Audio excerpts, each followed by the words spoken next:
J'en arrive à la télévision. Qui aime la télévision ? Je suis sûr qu'il y a des gens qui nous regardent et qui aiment la télévision. Combien de télévisions avez-vous dans votre maison ? 1, 2, 3, 4, une dans chaque chambre, une dans la cuisine, une dans la salle à manger, une dans le placard à balai. La télévision, très présente, de plus en plus présente, non seulement chez les ados, mais chez les adultes aussi. Et les ados aiment la télévision. Alors quand je parle de la télévision, je parle de l'image d'une manière générale.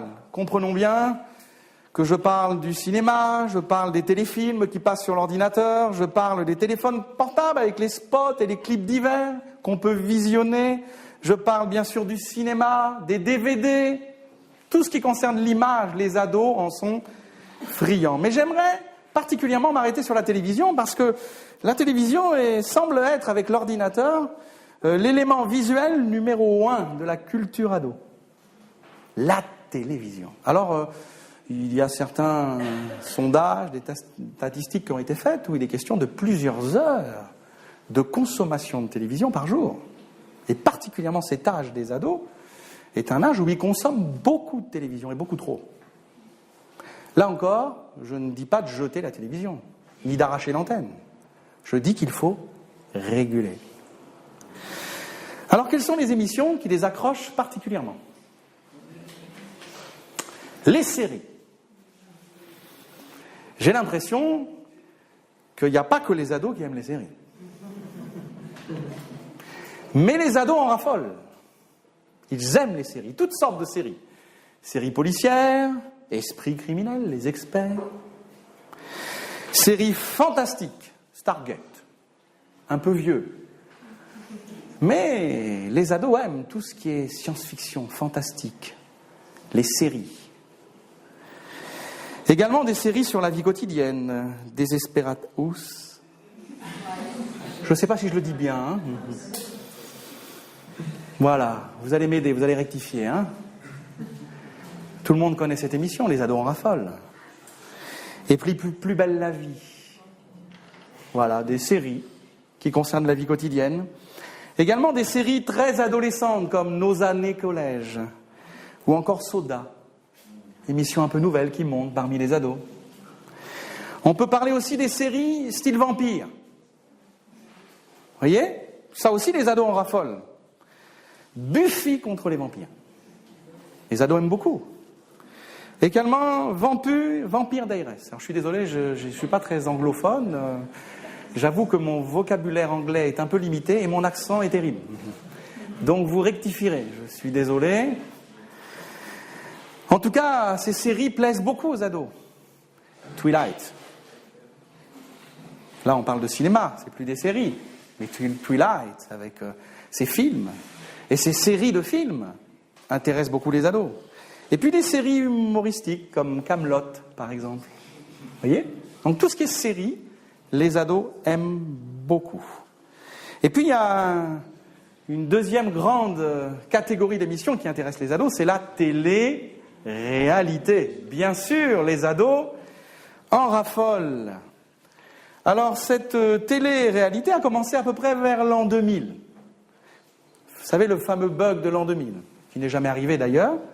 Eh bien, c'est dans la même période qu'ont commencé les émissions de télé-réalité par Loft Story. Qui s'en souvient ? Voilà. On s'en souvient tous. Love Story. Loana, tout à fait. Particulièrement Loana.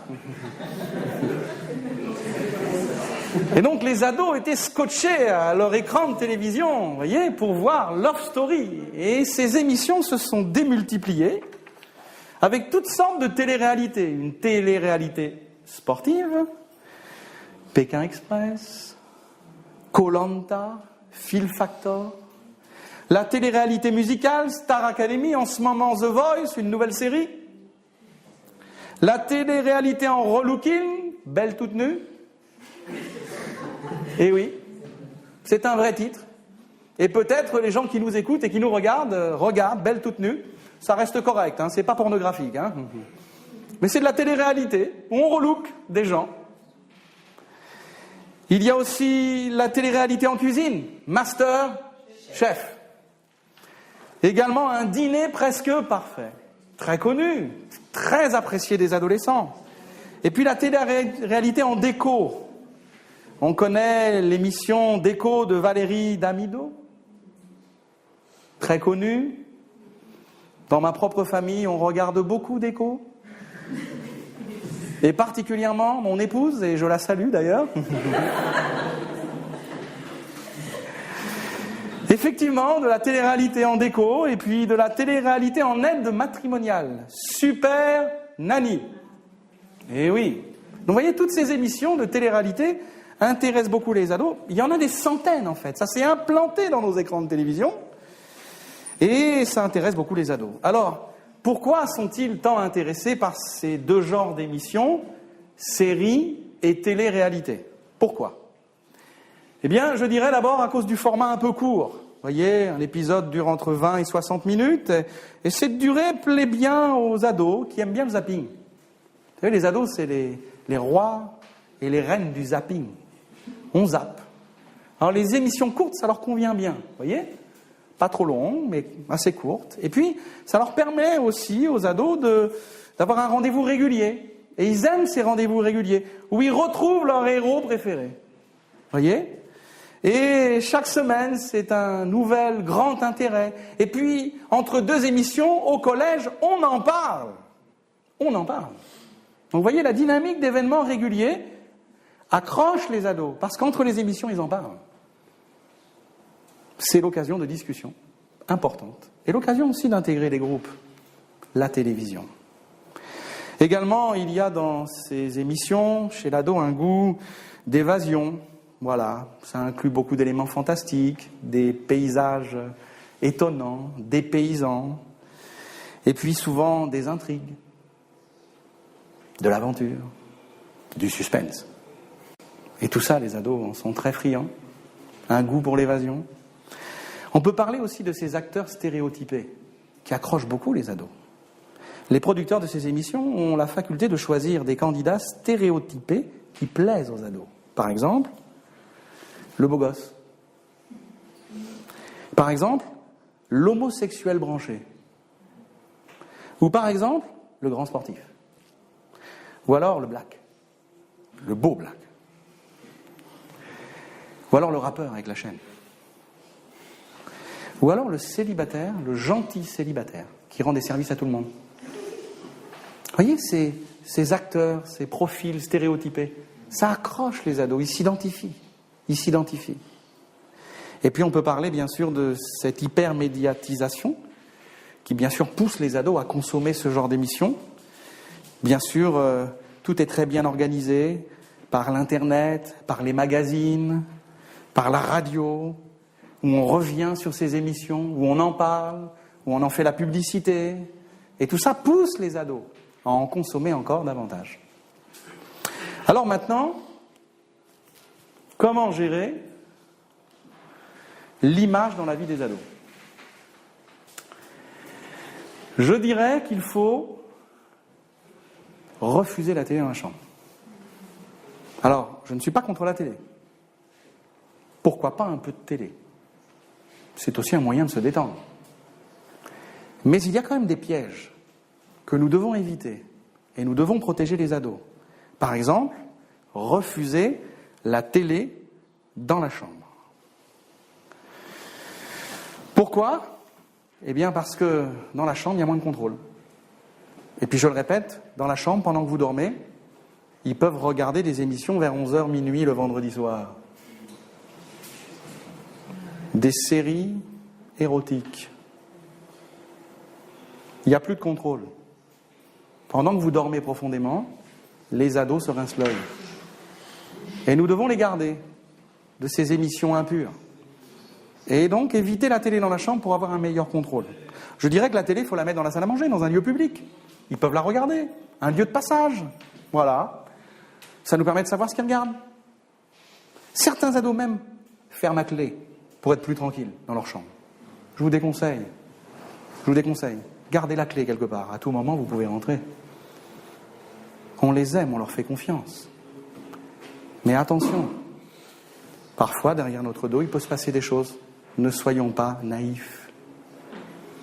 et ayant un certain contrôle, avec une certaine autonomie, une certaine liberté, mais également un certain contrôle. Je dirais qu'il faut établir des coupures régulières. La télé en permanence, c'est pas bon.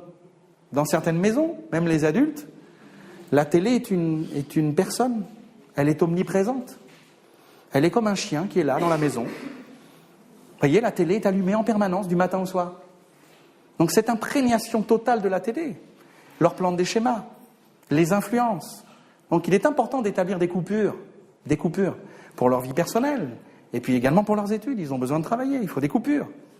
Donc établissons des tranches horaires où ils regardent, puis des tranches horaires où ils ne regardent pas. Et soyons fermes. Je dirais également qu'il faut surveiller ce qu'ils regardent. Ils doivent sentir un vrai contrôle. S'ils ne sentent pas de vrai contrôle, ils vont regarder tout et n'importe quoi. Il faut qu'ils sentent un contrôle. Pas un contrôle agressif, pas un contrôle dur et sévère, mais un contrôle. Vous voyez ? Et ça va les aider à se limiter. Parce qu'un ado de lui-même ne se limite pas. Il est dans l'excessivité. Donc ils doivent sentir un droit de regard et un contrôle. Il faut, je le dis clairement, refuser certains films, certains DVD, certaines émissions. Et j'en ai déjà parlé. Toutes les images hyper violentes.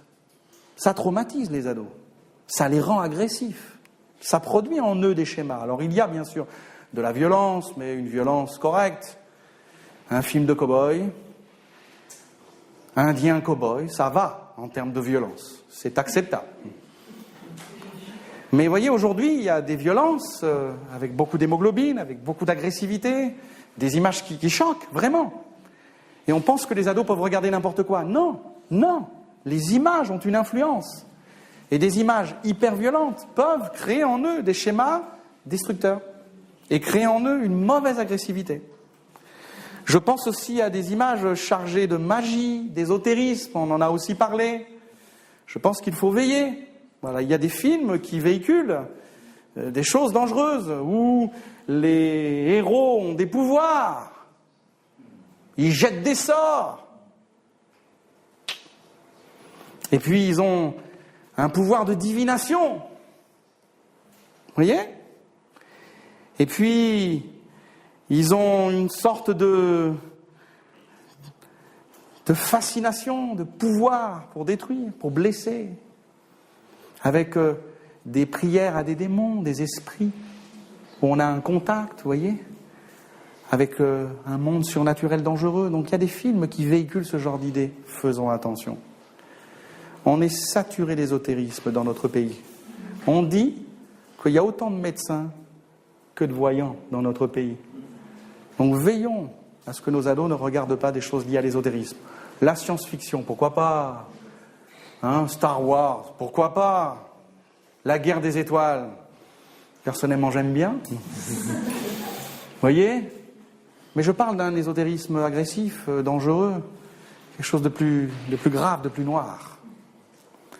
Bien sûr, les images d'horreur. Les ados aiment beaucoup l'horreur. Et aujourd'hui, ils font ce qu'on appelle des comédies horrifiques. Alors c'est marrant, en même temps, il y a des fois des images un peu d'horreur. Bon, il faut trouver l'équilibre, il faut doser. Je ne suis pas catégorique à ce sujet, mais il faut doser. En tout cas, il y a carrément des films d'horreur. Massacre à la tronçonneuse, un vieux film. Vous voyez, à éviter. À éviter. Il y a des films comme ça où c'est l'horreur, c'est des scènes traumatisantes, c'est terrifiant. Et donc je pense que les ados sont choqués par ces choses, après ils font des cauchemars. Après ils ne dorment pas bien la nuit. Et après ils ont en eux des attitudes qui ne sont pas bonnes, qui sont autodestructives. Attention aux films d'horreur. Et puis bien sûr les images pleines de sensualité. Je crois qu'il faut les aider à relativiser ce qu'ils voient à la télévision. Par exemple, je pense à la télé-réalité. Il faut relativiser. Vous voyez, le fait d'être célèbre n'est pas une fin en soi. Il faut relativiser. Par exemple, le bonheur n'est pas forcément dans l'exhibitionnisme de toutes ses pulsions.